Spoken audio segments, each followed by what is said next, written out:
Hello बच्चों, आइए इस प्रश्न को देखते हैं। समसूत्रण के संबंध में सही कथन चुनिए। विकल्प ए, क्रोमेटिड्स पृथक होते हैं लेकिन एनाफेज में कोशिका के केंद्र में ही रहते हैं। विकल्प बी, गोल्गी कॉम्प्लेक्स एवं एंडोप्लाज्मिक रेटिकुलम प्रोफेज के अंत में भी दिखाई देते हैं। विकल्प सी, गुणसूत्र स्पिंडल इक्वेटर की ओर गति करते हैं तथा मेटाफेज में इक्वेटोरियल प्लेट के साथ संबंध हो जाते हैं। या विकल्प डी, क्रोमेटिड्स टीलोफेज में विपरीत ध्रुवों की ओर जाना प्रारंभ कर देते हैं। इस प्रश्न की जो मुख्य अवधारणा है, मुख्य अवधारणा वह है समसूत्री विभाजन। समसूत्री विभाजन। समसूत्री विभाजन ऐसा विभाजन होता है जिसमें जो कोशिका में गुणसूत्रों की संख्या है वह मातृ कोशिका के समान ही रहती है। समसूत्री विभाजन को हम मुख्यतः 4 अवस्थाओं में समझ सकते हैं। प्रोफेज, सबसे पहली अवस्था होती है प्रोफेज। प्रोफेज अवस्था में जो केंद्रकीय झिल्ली होती है, केंद्रकीय झिल्ली वह विलुप्त होने लगती है।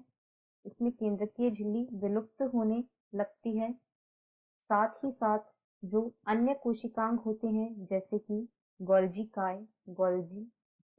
काय एवं अंतःप्रद्रवी जालिका, ये कोशिका के 2 मुख्य कोशिकांग होते हैं। तो जो गोल्गी काय एवं अंतःप्रद्रवी जालिका या ईआर होते हैं ये भी विलुप्त हो जाते हैं। जो गुणसूत्र होते हैं उनका संघनन यहाँ प्रारंभ हो जाता है। उसके बाद मेटाफेज अवस्था आती है। मेटाफेज अवस्था के दौरान सभी गुणसूत्र जो होते हैं, गुणसूत्र ये इक्वेटर की तरफ गति करते हैं, इक्वेटर की तरफ गति करते हैं और ये इक्वेटोरियल प्लेट के साथ इक्वेटोरियल प्लेट के साथ संबद्ध हो जाते हैं। ये सब गुणसूत्र बीच में जो इक्वेटोरियल प्लेट होती है इसके साथ संबद्ध हो जाते हैं। अब बात करते हैं तीसरी प्रावस्था की जिसे एनाफेज कहा जाता है। एनाफेज में क्या होता है कि जो गुणसूत्र होते हैं, गुणसूत्र ये विपरीत ध्रुवों की ओर गति करते हैं, विपरीत ध्रुवों की ओर गति करते हैं। यहाँ पर जो क्रोमेटिड्स होती हैं वे पृथक हो जाती हैं तथा अलग अलग ध्रुवों की तरफ गति करने लगती हैं। जो टीलोफेज होती है यह प्रोफेज की उल्टी अवस्था होती है। इसमें केंद्रकीय झिल्ली व कोशिकांग फिर से प्रदर्शित होने लगते हैं।